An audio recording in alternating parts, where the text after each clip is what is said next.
1987 সালে নায়কন ছবিতে প্রথম একসঙ্গে কাজ করেছিলেন মনিরুত্তম ও কমল হাসান। 37 বছর পর ঠক লাইফ ছবিতে আবার জুটি বেঁধে আসছেন তারা। এবার তাদের সঙ্গে যুক্ত হয়েছেন আরেক কিংবদন্তি অস্কার জয়ী এ.আর রহমান।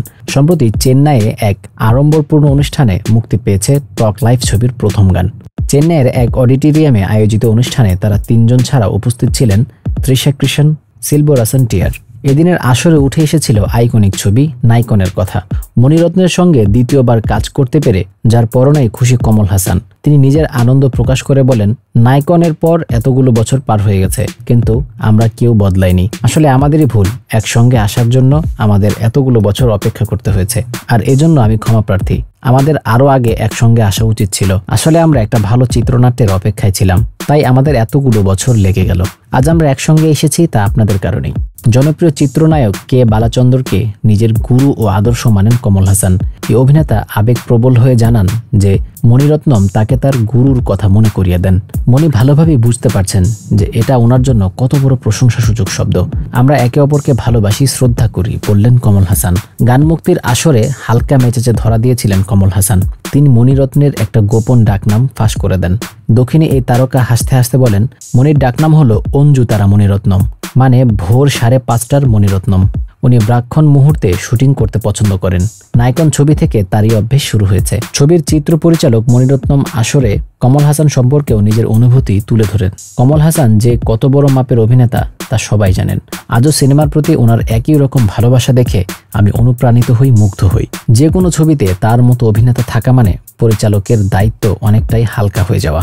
ঠক লাইফ ছবির পরিচালনার সময় 50% বোঝা আমার কমে গিয়েছিল। নানা বিষয়ের প্রতি উনি খেয়াল রাখতেন। শুধু তাই নয়, ওনার আশপাশের সব অভিনেতা ও মানুষকে উনি সবসময় সাহায্য করতে থাকতেন। খুশি এ.আর রহমানও। তিনি বলেন, নাইকনের পর মণিরত্নম ও কমল হাসানের পুনর্মিলন হয়েছে, তবে এ ছবি নাইকনের চেয়ে অনেকটা আলাদা। তাই ঠক লাইফ করার সময় আমি কোনো রকম চাপ অনুভব করিনি। এই ছবির সঙ্গে আজকের আধুনিকতা জুড়ে আছে, তবে এর মধ্যে কোথাও না কোথাও নাইকনের জাদু তো আছেই। প্রতিবার কোনো দৃশ্যের জন্য আমি যখন মিউজিক প্রস্তুত করেছি তখন মনে হয়েছিল কমলজি আমার দিকে নতুন চ্যালেঞ্জ ছুড়ে দিচ্ছেন।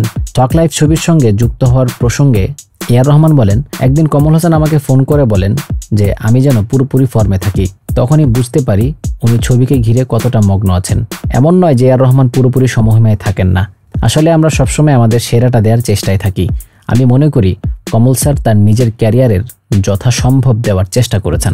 ঠক লাইফ ছবিতে মুখ্য নায়িকার ভূমিকায় দেখা যাবে তৃষা কৃষ্ণকে। দক্ষিণী এই নায়িকা মণিরত্নম ও কমল হাসান সম্পর্কে তার অনুভূতি প্রকাশ করেন এভাবে, মণিরত্নম ও কমল হাসান দুজনের মধ্যে আলাদা একটা আলো আছে। আমি তাদের দুজনের সঙ্গে 3-3টা ছবি করেছি। আমি তাদের সঙ্গে স্বাচ্ছন্দ্য অনুভব করি। কমল হাসান স্যার প্রতিটা ছবিকে নিজের প্রথম ছবি হিসেবে দেখেন। সিনেমার প্রতি ওনার আবেগ ও ভালোবাসা অনেকটাই আলাদা। ছোট ছোট দৃশ্যের ক্ষেত্রেও উনি ওনার 100% উজাড় করে দেন। আমি এই ছবির অংশ হয়ে অত্যন্ত ভাগ্যবতী ও সম্মানিত বোধ করছি। ঠক লাইফ 5 জুন বড় পর্দায় মুক্তি পাবে।